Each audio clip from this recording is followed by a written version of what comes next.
ICU থাক, ventilation থাক, যেখানেই থাক, একটু কষ্ট হলেও মা বাবার মনের মধ্যে কত কষ্ট হয়।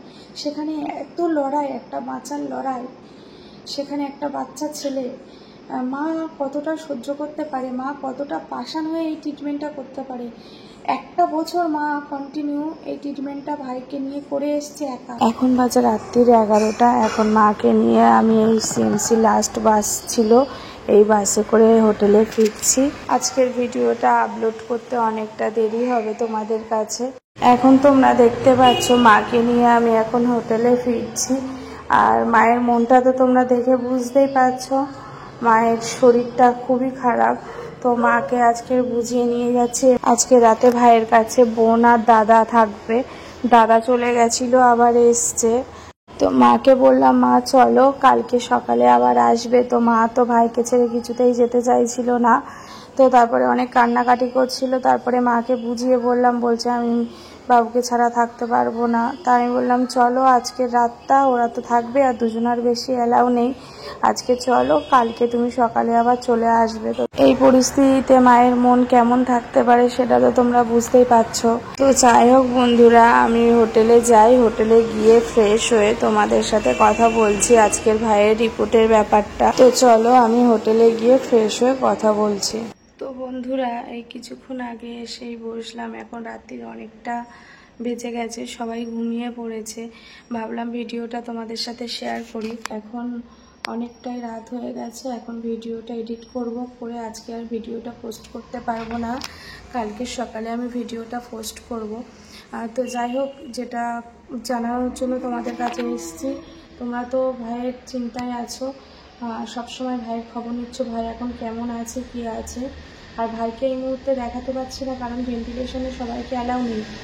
আর অ্যালাউ থাকলে মানে যেহেতু ওর কেমো চলেছে, কেমো চলার পর ওর যে সাইড এফেক্টগুলো, যেটা আমি তোমাদেরকে বলি আগে ক্লিয়ারভাবে, নাহলে তোমরা বুঝতে পারবে না কি ব্যাপারটা, কি হয়েছে না হয়েছে।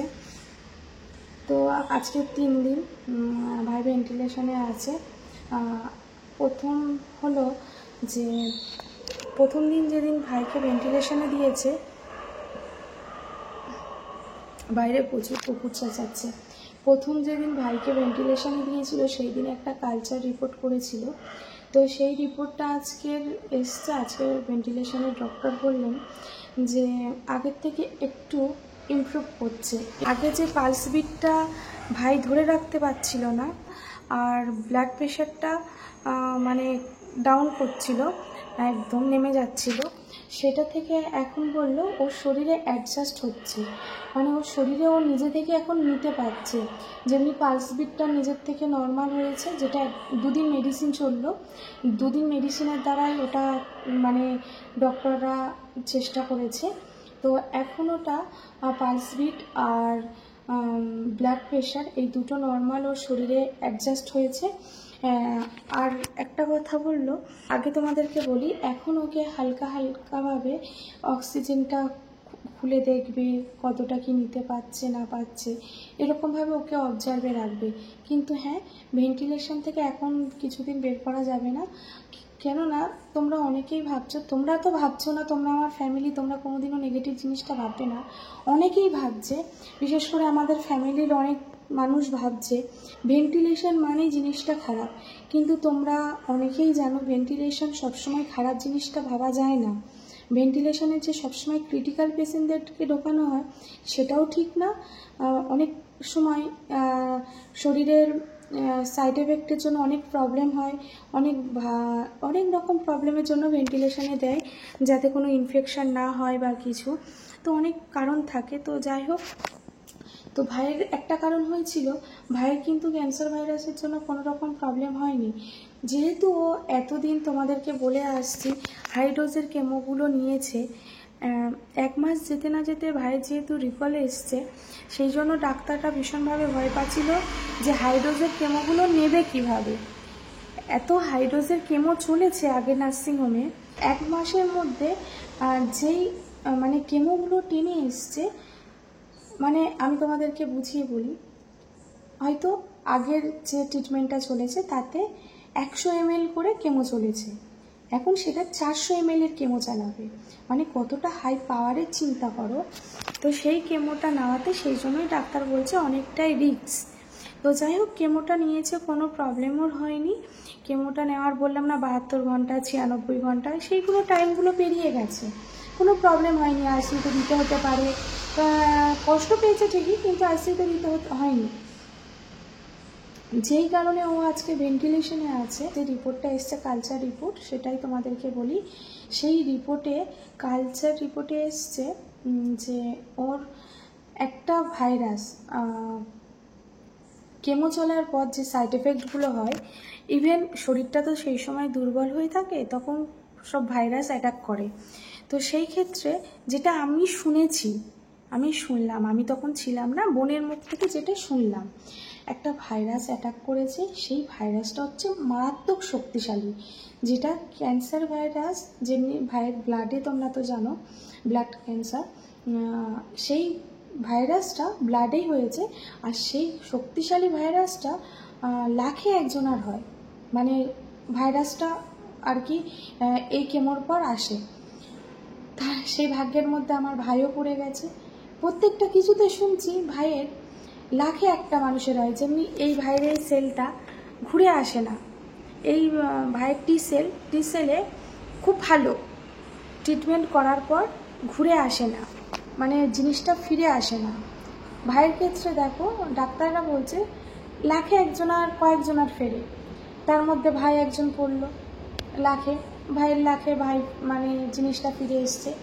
সেম ভাইরাসটাও, যে কেমোথেরাপির পর যে ভাইরাসটা এসছে, সেম সেই মানে ভাইরাসটা লাখে একজনার আসে, তার মধ্যেও আমার ভাই আছে। মানে কপাল, এটা আমাদের কপাল, আর কিচ্ছু না। তো লাখে একজনার আসে, সেটা আমার ভাই। তো সেই ভাইরাসটা শরীরে ঢুকলে 5 সেকেন্ডের মধ্যে শরীরে ছেয়ে যায়, মানে সারা শরীরে তোমার ছড়িয়ে যায়। তো সেই ভাইরাসটা মাথার মধ্যে, পায়ের থেকে মাথা পর্যন্ত ছড়িয়ে গেছে, যার জন্য ভাইয়ের আজকের এই কন্ডিশনটা। সেই কারণে ভাইকে আজকের ভেন্টিলেশনে দিতে হয়েছে। এর সাথে ক্যান্সার ভাইরাসের জন্য কিন্তু কোনো সম্পর্ক নেই, যেটা আজকে ডাক্তাররা বুঝিয়ে বলেছেন। আর যেটা আমাদের কেমোথেরাপির জন্য 15 লাখ টাকা বলেছিল, সেটার সাথেও এই ভেন্টিলেশনে থাকাকালীন যে বিলটা হচ্ছে, সেটাও 15 লাখ, মানে কেমোর সাথে কোনো সম্পর্ক নেই। এটা সম্পূর্ণ আলাদা খরচা। পার ডে 70 থেকে 80 হাজার টাকার মেডিসিন কিনতে হচ্ছে। এবার ভেন্টিলেশনের একটা চার্জ থাকে, তোমরা জানো। তো এই মুহূর্তে ডাক্তাররা বলছেন যে এটা প্রায়, যেহেতু বিএমটি হওয়ার কথা, এই কেমোর প্রোটোকল শেষ হতে না হতে যখন ডাক্তার দেখবে ভাইরাসটা কমে গেছে, তখনই বিএমটি সঙ্গে সঙ্গে করবে। তার জন্য এখন থেকেই জেনেটিক টেস্ট হচ্ছে বোনেদের। সেই কারণে আমাদের আনুমানিক, মানে এখন যেহেতু কেমোথেরাপি চালু হয়েছে, তার জন্য প্রোটোকল দিয়েছে 15 লাখ, সেটা 15 লাখ থেকে 20 লাখও হতে পারে। ঠিক আছে, এই মুহূর্তে প্রোটোকলটা আমার কাছে নেই, তাই হলেও আমরা যে কোনো একটা ভিডিওতে প্রোটোকলটা অ্যাটাচ করে দেবো, দেখবে। তো সেই প্রোটোকলটা, মানে কেমোথেরাপির প্রোটোকলটা 15 বলেছিল, সেটা 20 লাখও হতে পারে। ঠিক আছে, আর বিএমটি সব কিছু মিলিয়ে আমি তোমাদের বলেছিলাম 50 থেকে 60 লাখ এই অ্যামাউন্টটা খরচ হতে পারে। কিন্তু এখন দেখছি ভেন্টিলেশনে পার ডে 80 হাজার টাকা করে মেডিসিন কিনতে হচ্ছে, ভেন্টিলেশনের চার্জ নিয়ে একটা তো আছেই। তো পার ডে ধরতে গেলে আমাদের 1 লাখ টাকার কাছাকাছি খরচা। তো এই মুহূর্তে ধরতে গেলে ডাক্তাররা বলেছে, মানে কোটির পাশে গায়ে গিয়ে নিঃশ্বাসটা ফেলছে, 50-60। আর এই দেখো আইসিইউ ভেন্টিলেশনে যদি 15 দিনও রাখে, তাহলে তোমরা ভেবে নাও 80 হাজার টাকা করে পার ডে হলে 15 দিনে কত টাকা হচ্ছে, মানে ওই তোমার কোটির কাছে গিয়েই নিঃশ্বাসটা ফেলছে। তো যাই হোক, এই কথা ডাক্তাররা বললো, দেখুন আপনারা কি ট্রিটমেন্ট করাতে পারবেন, এই ব্যাপার। ট্রিটমেন্ট করালে আমরা তো ট্রিটমেন্ট করাবো অবশ্যই, কিন্তু এত টাকা আমরা একটা ফ্যামিলিকে চাপ দিতে পারি না। যদি আপনারা ট্রিটমেন্ট করাতে পারেন, খুবই ভালো, ট্রিটমেন্ট করান, তা বলে আমাদেরকে আশা ছেড়ে দিতে বলেনি। ওনারা ওনাদের দিক থেকে আপ্রাণ চেষ্টা করছে। যাই হোক, এটা আমাদের ভাগ্য। কিছু বলার নেই, মনটাকে স্টেবল রেখেছি। আর তোমরা তো সবাই যিশুগুরুর কথা বলছো, তোমরা সবাই তো যিশুগুরুর পথে আমরা রয়েছি।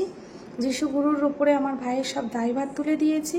জানি উনি আমার ভাইকে সুন্দর রাখবেন, এই বিশ্বাস নিয়ে আছি। এখন এই মুহূর্তে মানে কোটির কাছে গিয়ে নিঃশ্বাস ফেলছে। কোনো দিনে 80,000 টাকা করে যদি পাঠে খরচা হয়, কোনো দিনে কত হচ্ছে তোমরা দেখো না, তোমরা তাহলে বুঝতে পারবে। তো যাই হোক, মানে কোটির কাছে গিয়ে যেটা বললাম নিঃশ্বাস ফেলছে, এটাই আর কি। তো বন্ধুরা, তোমাদের কাছে একটাই রিকোয়েস্ট, তোমরা সব পারো চাইলে। দেখো, আমার ছোট ভাই, অনেকে বলছো ট্রিটমেন্ট করালে, মানে আমি ওইসব কিছু এখন ভাবতে চাই না, ভাববো না। তোমরা সাহায্য করছো যেভাবে, প্লিজ তোমরা ভিডিওটাকে শেয়ার করো, যাতে মানে আমার ভাই মানে টাকার জন্য যাতে ট্রিটমেন্টটা না বন্ধ হয়, এইটুকু আশা নিয়ে তোমাদের কাছে আজকের এই ভিডিওটা নিয়ে আসলাম, যে টাকার জন্য যেন আমার ভাইয়ের ট্রিটমেন্টটা থেমে না থাকে। প্লিজ বন্ধুরা, তোমরা তো অনেকের পাশে দাঁড়িয়েছো, হেল্প করেছো, আর আমার ভাইকেও তো দেখছো যে আমরা মিথ্যে কিছু নিয়ে ভিডিও করছি কি না, তোমরা তো বুঝতে পারছো সবই। এভাবে অনেকে মানে মিথ্যে জিনিসগুলো সাজিয়ে অনেকে ভিডিও করে কি করেছে না করেছে আমি জানি না, আমার জানার দরকার নেই, কিন্তু তোমরা তো দেখতে পাচ্ছ আমার ভাই কতটা মানে সুন্দর আছে। তো যাই হোক, সেইভাবে তোমরা পাশে থাকো, ভিডিওটাকে শেয়ার করো, যাতে আমার ভাইয়ের পাশে এসে দাঁড়ায়, আমাদের পাশে না, আমার ভাইয়ের পাশে। তোমরা প্লিজ কিছু একটা ব্যবস্থা করো, যেটা তোমরাই পারবে একমাত্র, তাছাড়া কারোর মানে এই মুহূর্তে আমাদের সত্যি সেই জিনিসটা নেই। যতদিন ছিল ততদিন করে এসছি, এখন এই মুহূর্তে এত টাকার জন্য যাতে আমার ভাইয়ের ট্রিটমেন্টটা না বন্ধ হয়, সেই ব্যবস্থাটা তোমরা করো প্লিজ। তোমরা তো সবাই সব কিছু দেখছো, ভাইয়ের কষ্টটা সত্যি মানে তোমাদের সামনে দিতে পারবো না। তো কাঁদতে কাঁদতে চোখে জলও শুকিয়ে গেছে, মা এখন ঘরের মধ্যে অলরেডি পাগলের মতো কাঁদছে। তো কি বলবো, কিছু বলার নেই। আমি তো একটা মা হয়েছি, আমি বুঝি একটা সন্তানের জ্বালা কি। কোনো মা সহ্য করতে পারবে না যে ছেলে আইসিইউ থাক, ভেন্টিলেশন থাক, যেখানেই থাক, একটু কষ্ট হলেও মা বাবার মনের মধ্যে কত কষ্ট হয়। সেখানে এত লড়াই, একটা বাঁচার লড়াই, সেখানে একটা বাচ্চা ছেলে, মা কতটা সহ্য করতে পারে, মা কতটা পাষাণ হয়ে এই ট্রিটমেন্টটা করতে পারে। একটা বছর মা কন্টিনিউ এই ট্রিটমেন্টটা ভাইকে নিয়ে করে এসছে একা। মানে আমরা সব পিছনে ছিলাম ঠিকই, কিন্তু মা একাই লড়াই করেছে। এখন আমরা দাঁড়িয়ে দেখছি যে না, সেই কষ্টগুলো মা কিভাবে সহ্য করে এসছে। তাই এখন মা পাগলের মতো কান্নাকাটি করছে যে একটা বছর আমি ওকে কত ভালোভাবে নিজের হাতে সুস্থ করে আনলাম, আজকে আবার এই জিনিসটা হলো। ভগবান আমার ছেলেটাকে এত কষ্ট দিচ্ছে। তা হাউ হাউ করে পাগলের মতো কাঁদছে। আর কি বলবো, এই ছিল আজকের আপডেট, তোমাদেরকে জানালাম। আর প্লিজ বন্ধুরা, একটু ভিডিওটা বেশি বেশি শেয়ার করো, আর আমার ভাইয়ের পাশে থাকো, যাতে টাকার জন্য ভাইয়ের ট্রিটমেন্টটা না করে থাকে। তোমরা চাইলে সব কিছু করতে পারো, তো একটাই রিকোয়েস্ট, আমার ভাইটার জন্য, আমার ভাইয়ের পাশে থাকো, আমার ভাইটার জন্য এইটুকু তোমরা অবশ্যই করতে পারবে। আমি জানি তোমরা এতটা অমানবিক নয়, যারা আছে তো আছে, তো সব হাতের 5টা আঙুল সমান হয় না, চলতে গেলে কত মানুষ কত রকমের হয়, তো সবাইকে নিয়েই চলতে হবে। তো কেউ নেগেটিভ কমেন্ট করলো বলে সেটা খারাপ লাগলো তেমনটা নয়। ভাইয়ের নামে সবাই একটু প্রার্থনা করো, আর যতটুকু তোমরা পারবে একটু আমার ভাইয়ের পাশে থাকো, এটাই বলার ছিল। ভাইয়ের আপডেটটা দিলাম কালই। তো চলো বন্ধুরা, আজকের মতো ভিডিওটা এখানেই শেষ করছি।